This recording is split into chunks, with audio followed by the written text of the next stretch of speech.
la ciencia médica, la ciencia ficción y a veces incluso el cine de terror son superados por la realidad.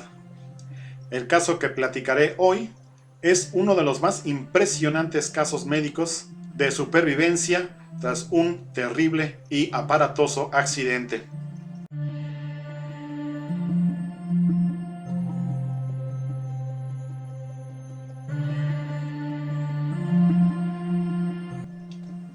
Esto ocurrió en Cavendish, Vermont, allá en los Estados Unidos, el 13 de septiembre de 1848, después de las 4 de la tarde.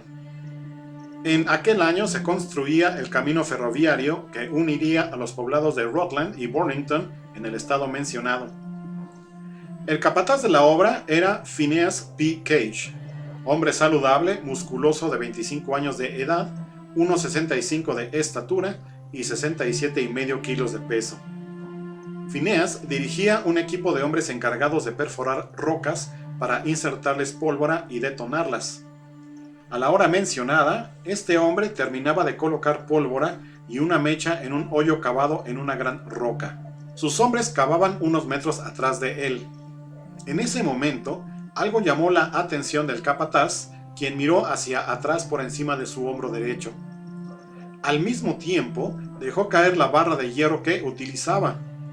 La herramienta produjo una chispa al golpear la roca, lo que provocó una gran explosión. La barreta fue proyectada de manera oblicua contra Phineas. Esta pasó completamente a través de su cabeza.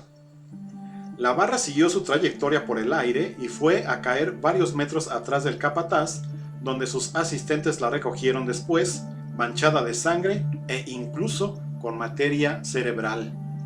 El proyectil entró por su extremo puntiagudo en el lado izquierdo de la cara de Phineas y salió por la parte superior de la cabeza, perforándole la parte trasera del hueso frontal. La barreta, que por cierto todavía existe, es redonda y lisa debido al uso, mide 1,8 metros de largo, 3,1 centímetros en su diámetro más amplio y pesa 6,48 kilos. Debido al impacto, Phineas voló hacia atrás y se convulsionó. No obstante, pudo hablar en pocos minutos. Sus hombres lo llevaron cargando hasta un carro de bueyes en el cual viajó sentado hasta su hotel, a más de 1 kilómetro de distancia. Cuando llegaron al hotel, el herido bajó del carro, subió un largo tramo de escalera y llegó hasta la cama de su cuarto. Estaba perfectamente consciente, aunque la hemorragia lo iba dejando exhausto. En el hotel ya estaba el doctor John M. Harlow, quien posteriormente daría a conocer al mundo este insólito caso. En estado de shock, Phineas señaló su mejilla izquierda y le dijo al doctor: «La barreta entró por aquí y pasó a través de mi cabeza». Sangraba abundantemente, tanto hacia afuera como hacia adentro. Mucho de líquido vital iba a dar a su estómago, el cual lo expulsaba cada 15 o 20 minutos.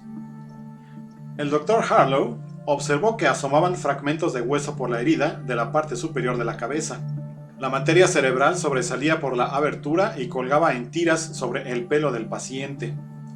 Se podían ver y sentir las pulsaciones del cerebro. Además, el ojo izquierdo sobresalía de su órbita y todo el hemisferio izquierdo de la cara de Phineas estaba muy hinchado. El doctor afeitó la cabeza del paciente, retiró 3 pedazos triangulares del hueso frontal y, con el fin de buscar objetos extraños en el cerebro, introdujo el dedo índice de la mano derecha en la herida superior y el índice de la mano izquierda a través de la herida de la mejilla. Encontró otros 2 pedazos del hueso frontal. Los retiró y en la parte superior de la cabeza de Phineas quedó un hoyo de casi 9 centímetros de diámetro. Asimismo, el médico retiró una pequeña porción del cerebro que asomaba por la abertura. Volvió a colocar los pedazos de hueso más grandes, hizo todo lo posible por cerrar las heridas, colocó encima de todo una compresa húmeda, vendas y un gorro de noche.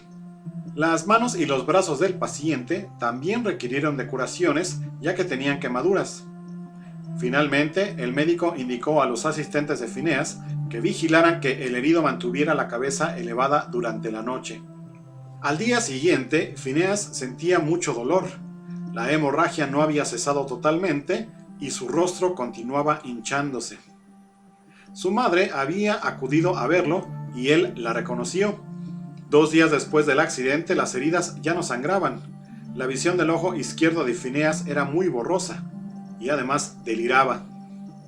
Ese día fue introducida una sonda metálica en la abertura de la parte alta de la cabeza y llegó hasta la base del cráneo.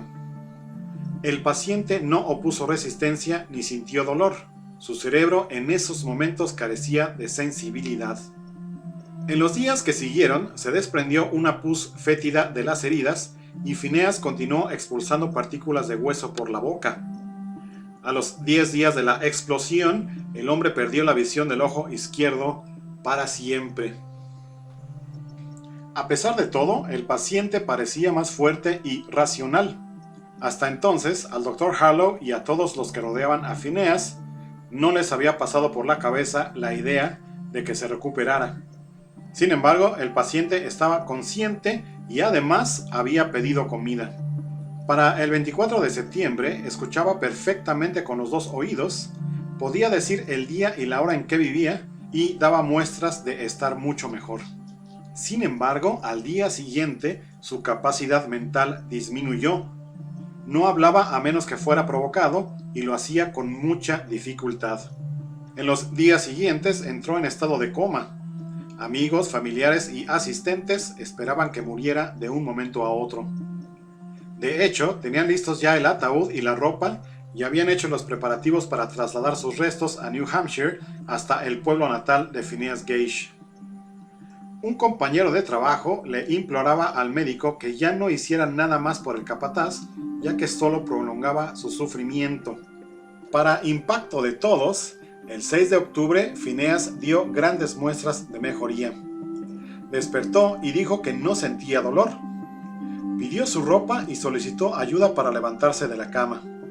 Dijo que se sentía bien, aunque empezaba a tener comportamientos dementes. Días después, su mente estaba muy clara.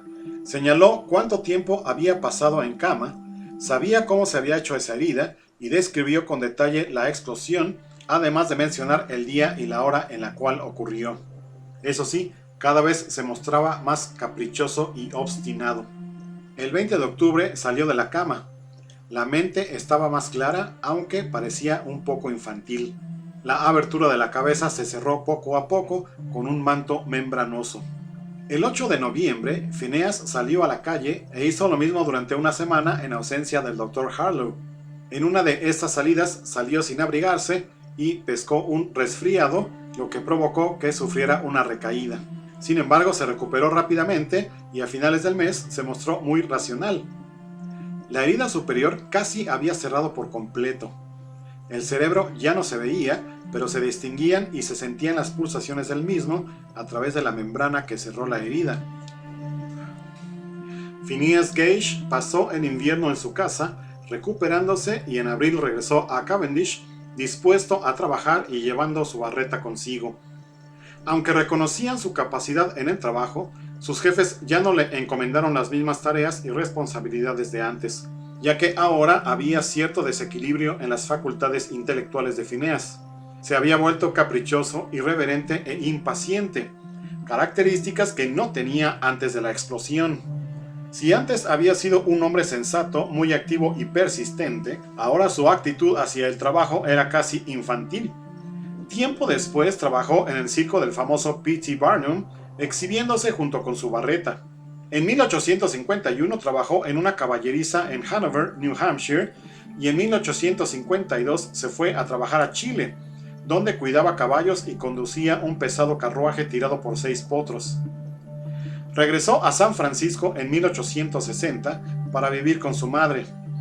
Estaba enfermo y sufría ataques epilépticos. Phineas Gage falleció el 21 de mayo de 1861, casi 13 años después de su terrible accidente. Para entonces, el Dr. Harlow, su salvador, ya lo había perdido de vista. Se enteró de la muerte de Phineas 5 años después y no descartó la posibilidad de que el hombre hubiera sucumbido ante el progresivo deceso de su cerebro.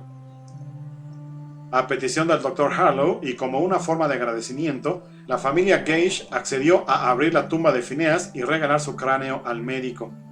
El cráneo y la barreta original fueron depositados por el Dr. Harlow en el Museo del Departamento Médico de la Universidad de Harvard en Boston, donde todavía se exhibe un molde del cráneo junto con la barreta.